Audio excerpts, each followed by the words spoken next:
South Africans will tonight find out what plans the government has for the year ahead. So for the first time in our democratic history, the State of the Nation address will not be delivered in the National Assembly. Instead, MPs will converge at Cape Town City Hall for a sense of the mood on the ground. Let's bring in Newzroom Afrika anchor Xoli Mngmabi, who's at the grand parade for us. Nasiphi actually standing by at the parliamentary precinct. You can see there Pelane Phakgadi outside the union buildings for us. And Xoli, let's begin with you. Unprecedented moment for a whole host of reasons. I wonder what logistically the National Assembly Speaker is feeling about how today will pan out. Well, let me tell you this, Ayanda, that is the Speaker of the National Assembly, Nasiphi, is going to speak to us in not too distant a time. Right now, I have the Chief Whip of the majority party, the ANC, in the National Assembly, Mngmabi, and I'm going to put the questions that you are posing to me, Ayanda, once the Speaker gets to us. But for the time being, let's quickly have a chat with the majority Chief Whip of the ANC. Ms. Mngmabi, I have a very simple question for you. Why is Mervyn Dix suspended? Suspended from where? Mervyn Dix is not suspended. The narrative that media has, it's wrong, and I don't know where you got that narrative. Mervyn Dix is still a member of the ANC. He has not been suspended. What we have suspended is the activities of Mervyn in the caucus. But I'm not at liberty to speak about that matter now. Mervyn is not a State of the Nation address. I was called here to News Africa to talk about the expectations, not about Mervyn. That matter is an internal matter which is sub judice. With due respect, I don't want to get into that, but I wanted to correct this narrative. He is not suspended. That is why he's still a member of parliament. Had we suspended him, he was not going to be a member of parliament. He's not suspended, but he has been restricted in terms of the activities for reasons known to him and known to us. It has nothing to do with him deciding that he was going to go to Scopa in order to talk about what he raised as a concern that the president of his party seems to have knowledge about public monies being used for ANC political activities. When you need clarity as a member of the ANC in parliament, there are certain procedures and protocols that you have to follow. Same in News Africa. Nobody just wake up in the morning and go to the street and say an awful lot of things. There are protocols that must be followed and procedures.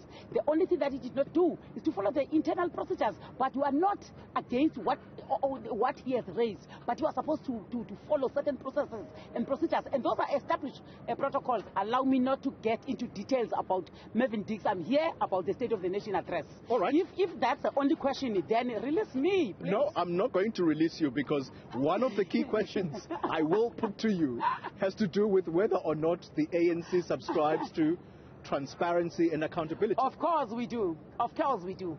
Of course we do. How so? Subscribe. How so? When you're able to suspend a member because he says, I'm doing what the constitution of this country allows me to do. But you don't start there. You start by being a member of a party, and the party sends you to go and serve. So you have to start in the internal processes first. Can we get to the next question, please, Xoli, and leave Mervyn alone, please? All right. Let's talk about the State of the Nation address, the expectations of the majority party. What is it that you think still needs to be done at a time when the governance of South Africa is on shaky ground? And I don't speak because I am dreaming this up, Chief Whip. It's got to do with the reports, multiple reports that are coming through to say the ANC government is mismanaging the running of South Africa. Xoli, let me first and foremost tell you that the ANC as a party is committed to transparency, is committed in fighting crime. If an individual is corrupt in the ANC, that does not therefore says the ANC as an organization is corrupt. We do have people that are very corrupt in the organization. We do have people that are corrupt in the private sector. We do have people that are corrupt all over the society. However, the responsibility of us is to hold government accountable here in parliament as members of parliament.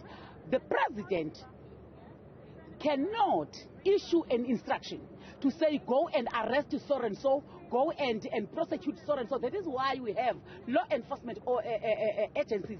And you know that the NPA has come up with a clear turnaround and a detailed program on how to prosecute these cases, so that the community, the society of South Africa must know that they have a government, that have law enforcement agencies that are acting. We are expecting the president to deliver an action-oriented State of the Nation address that is going to focus more on the high rate of unemployment. Yeah. And we are saying the economic recovery plan must be infrastructure-led, because if you go to all our society, our communities, you find the issue of the basic infrastructure ailing. It's and collapsing. therefore, we are saying that through that economic recovery plan, that will be infrastructure-led.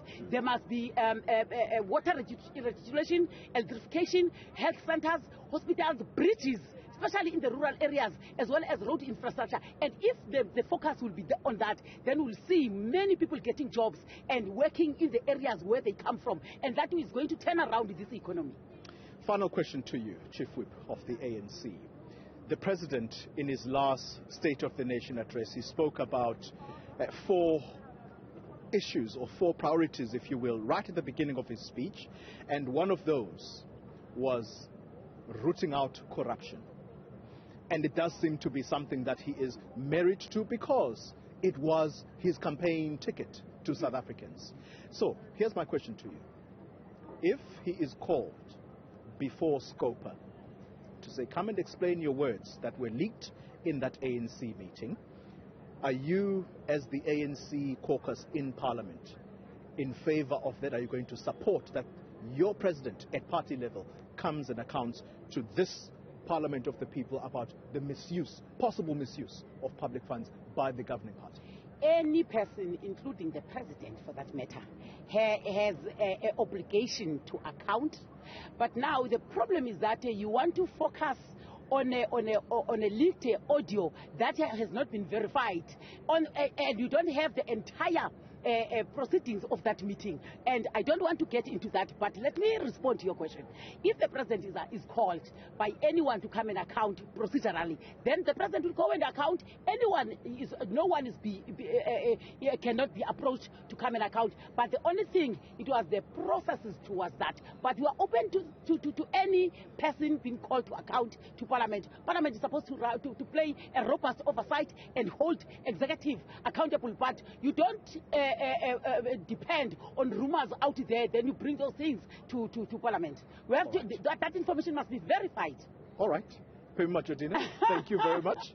The Chief Whip of the African National Congress, very feisty indeed. And I must tell you that just an hour ago, Mkhuleko Hlengwa, who heads Scopa, the chair of Scopa, said the president actually has today as the deadline within which to hand over those written responses about the possible misuse of public funds by the ANC. All right. Well, Mngmabi, stand by. I imagine there'll be a whole lot more conversation taking place as we count down to this evening's address. But we're watching the story from multiple vantage points. Let's take you now to the parliamentary precinct, where ordinarily this is where there'd be a hive of activity on the morning of the State of the Nation address. It's also where we find our Nasiphi Sami. And Nasiphi, once again, one can't help but contrast the different moods that are currently visible at the City Hall and where you're at. Paint a picture for us about perhaps what's top of mind for people who are within your vicinity? Well, Ayanda, I'm not sure if you can hear, but there's a number of cars moving, including hooting sounds, which is something out of the ordinary on this day. Should we have had Sona at the National Assembly today, a number of cars and people are allowed to move around the parliamentary precinct. However, Plain Street has been cordoned off, and minimal activity in terms of passerbys, including people making their way to school and also to work, are allowed to make their way there. And also what is quite interesting is the reduced number of law enforcement agencies, which is police, that is outside the parliamentary precincts. As we do understand that, the State of the Nation address has been moved to the Cape Town City Hall, and the corner where we're standing at, we have people that are living on the streets, the homeless people that are also still here, and many a times during this period they would have been asked to move from here. The streets leading to the parliamentary precincts would be closed off. And just yesterday we spoke to an organization, Difunukwazi, that advocates for the rights for people living on the street, saying that they're anticipating and they're hoping that at a national level that the president rather talks and touches on the issue of homelessness and a more sustainable solution in terms of social development and the housing crisis to accommodate the needs of those living on the street. Right, Nasiphi Sami, thanks very much indeed. Nasiphi, live to us there from the parliamentary precinct region, so to speak.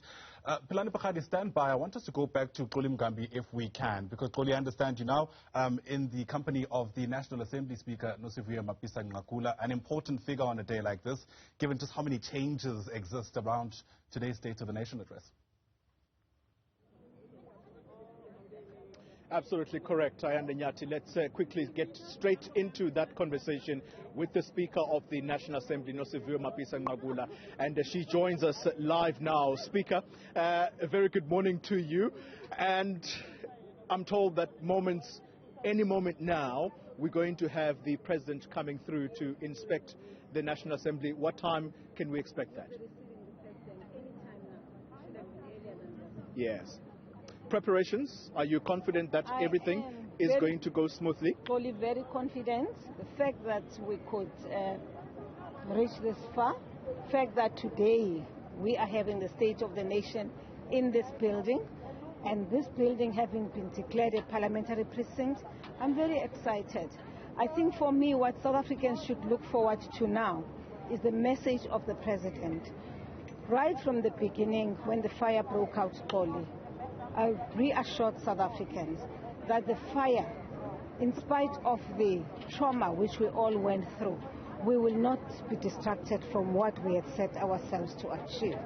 Fact is, SONA is part of the program of South Africans, and therefore we were not going to allow for a situation where the President of the Republic is unable to deliver his program of action, the State of the Nation address, and for members of Parliament to debate that State of the Nation address.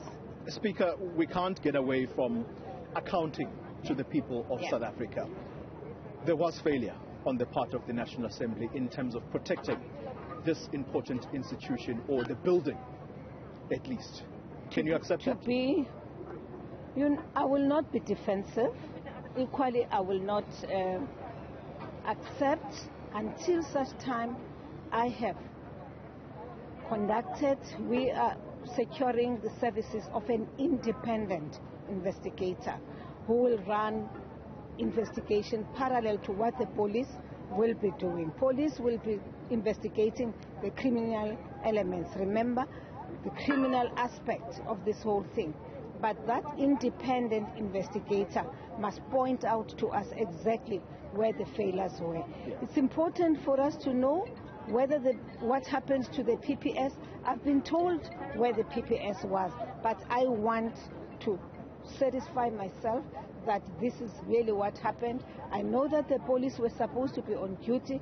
I'm told that the perpetrator was arrested by the police who were on duty. But there are many lingering questions in our minds, such as how is it possible for anyone to remain in Parliament for so many hours, for almost 2 days, and cause the kind of devastation which has occurred. Speaker, as I let you go, because I can tell that the President is about to arrive any moment now. With your permission, let me take you back to the time that you were a cabinet minister, the Minister of Defense. The report into the July unrest is out, and it points out that the divisions in the ANC are what resulted in cabinet not responding in unison. And you were one of the ministers who, at that time, contradicted the President. When those words come out, Speaker, to say the divisions in the ANC are becoming a problem for the security of the country, is that something that the ANC wants to leave behind as a legacy? No. No one would want to leave that behind as a legacy. It's not a good legacy. That's not what we're fighting for. That's not what we would want our children to inherit from us. I believe that it is important for all of us as South Africans to work together. In fact, you are talking about the security aspects.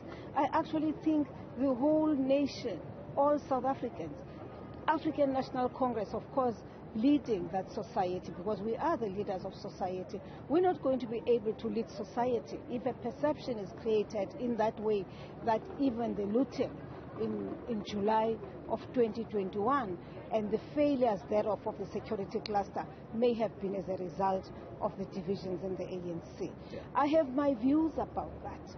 I really don't believe the failures of the security services are as a result of the divisions in the African National Congress. I do have my views, and I think at the appropriate time I would be able to respond to that, because the one issue, and there too I'm not being defensive at all, which I have seen in the report amongst others, whereas people do mention some of the good things which have been done by, for instance, the South African National Defence Force, then it talks to a failure of the executive to act timeously.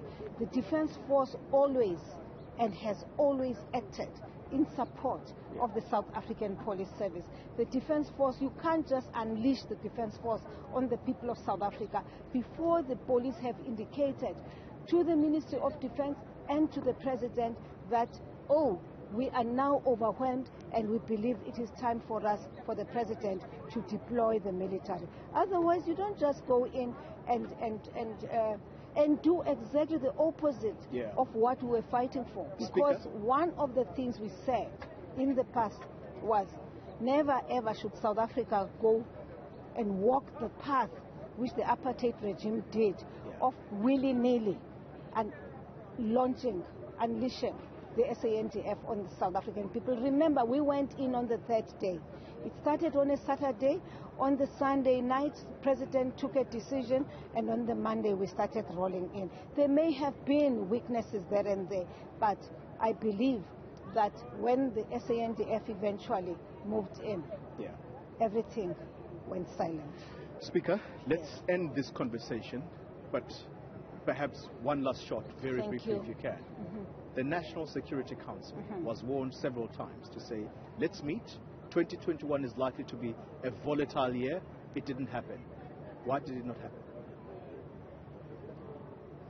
Xoli, maybe it's a question you can raise with the Commander-in-Chief of the Republic of South Africa. I am not the convener of the National Security Council. The convener, in fact, I am grateful that eventually the National State, the NSC eventually set. The point is, there was a period of 10 years within which the NSC never set. The last time the NSC set was when Comrade Thabo Mbeki chaired it, and then eventually we had it sometime last year, just before these the riots occurred. So I was grateful that eventually even the President saw sense in convening the National Security Council.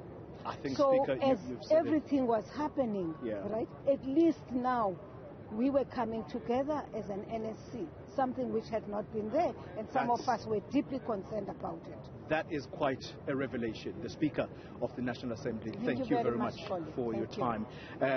Michelle and Ayanda, I don't know whether you agree with me, but that is quite a revelation that the National Security Council, it last set when former President Thabo Mbeki was the president of the country. If that doesn't say it as to why we have such a lax security environment right now, perhaps there are our answers that we've been looking for. Absolutely. It does explain a lot about why it feels like there are still so many unanswered questions. Xoli Mngmabi, thanks very much indeed. Live to us there from the Cape Town City Hall. As mentioned before, we're watching this from various vantage points. Let's take you now to the seat of government.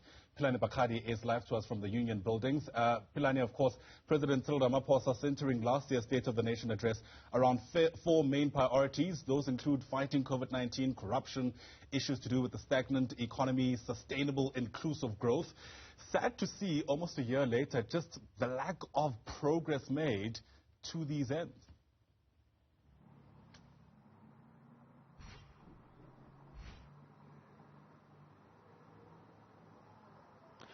Well, despite the revelations of which I'll later speak to that Xoli has just mentioned now, perhaps about the key anchors, one of them was the COVID-19 pandemic and the fight and the response to it. And at the time, only 45,000 people sadly have lost their lives back in 2021 February when the president last addressed the State of the Nation. But this year, when he will be doing so, when people have succumbed, about 96,000 people having succumbed to the COVID-19 pandemic, giving you an indication that the government may have not been doing as well as they would have wanted in order to fast-track the issues around the vaccination drive and even the campaigning around it. I don't know about you, but I've seen a little bit of a drawback, and it's no longer as ramped up as it used to be in the public platforms at this current stage. It so seems that the government are waiting on the word of mouth when they get an opportunity to speak, to say that also remember to get vaccinated. So those campaigns are not as rigorous as they were about last year, so that we can be able to reach herd immunity. Now, talking about the revelations and as well as the issues, one of other elements that the president mentioned as a key anchor was the issue around fighting corruption and as well as ensuring that the state is one that is reconfigured to be able to deal with the issues around theft, fraud, corruption and money laundering. Now, we have seen that the president has received two parts of the state capture report. One still remains outstanding. We've seen that the president in November last year received a report as far as the unrest or the July unrest were concerned. It was made public this week. And now the issue around it is whether or not there's going to be progress, some sort of progress, to ensure that the people who are mentioned in those particular reports or even indicated and recommendations say that they should be charged and the NPA does its work, whether or not the president will be talking about it, touch on it, and as well as to ensure that he brings about the South Africans in his confidence that he is doing something about corruption, maladministration, and even malfeasance that we see in the government departments and these entities, including the issues around the PPE's corruption that had happened over the last year and a half or so. Yeah, absolutely. Plenty to think about as we count down to 7 o'clock tonight. To our reporters and anchor, thanks very much indeed. Xoli Mngmabi live to us from the Cape Town City Hall. Nasiphi within the vicinity of the parliamentary precinct. And you just heard there from Pelane Phakgadi, who's live to us there from the Union Buildings.